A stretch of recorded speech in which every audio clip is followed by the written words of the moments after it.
I'm Morgan. Standing in the Ritz-Carlton ballroom, I watched as the engagement party crumbled before my eyes. The once lively chatter turned into stunned silence as the damning footage of my family's greed and cruelty played on the screen. I had just exposed them for the parasites they were, trying to steal my dead son's insurance money. It all started on that gloomy day at the cemetery. I was standing in the pouring rain, watching as my little boy's small casket was being lowered into the ground. The minister asked if we should wait for my family, but looking at the empty seats reserved for them, I knew they weren't coming. As the first shovelful of earth hit the casket, my phone buzzed. It was a text from my mother, Helen. She told me to stop being dramatic and bring the insurance papers to my sister Stella's engagement party right away. I was in shock. My son had just been buried, and she was worried about party paperwork. I didn't even bother to clean up. Covered in cemetery mud, I drove straight to the Grand Oak Country Club. When I arrived, the valet hesitated to take my keys, looking at the dirt on my dress. Inside, the party was in full swing, filled with the smell of expensive perfume and the sound of carefree laughter. My mother intercepted me before I could reach the main hall.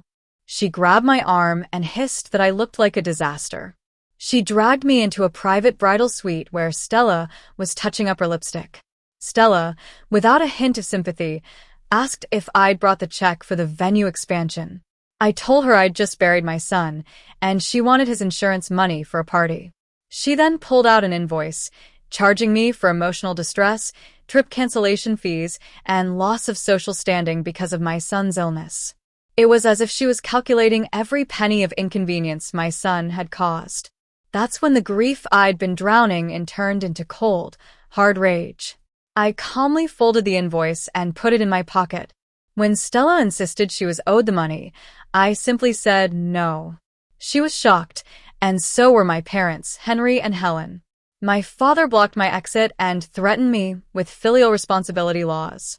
He said they'd already spoken to a lawyer and would sue me if I didn't transfer the funds within 24 hours. I left the party and called my lawyer, Jake. He was the kind of shark you hire when you're ready for a fight. I told him what had happened, and he told me to bring all the evidence to his office the next morning. At Jake's office, we planned our counter-attack.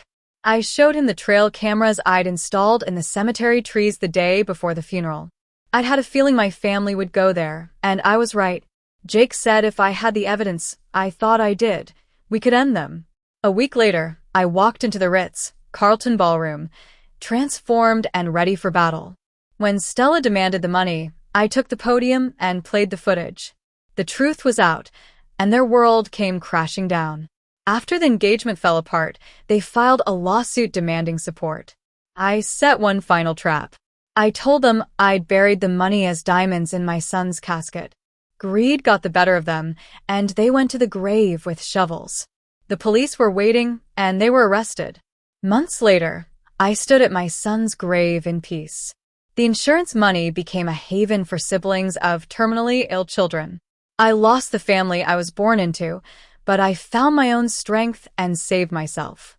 Blood may make you related, but loyalty makes you family.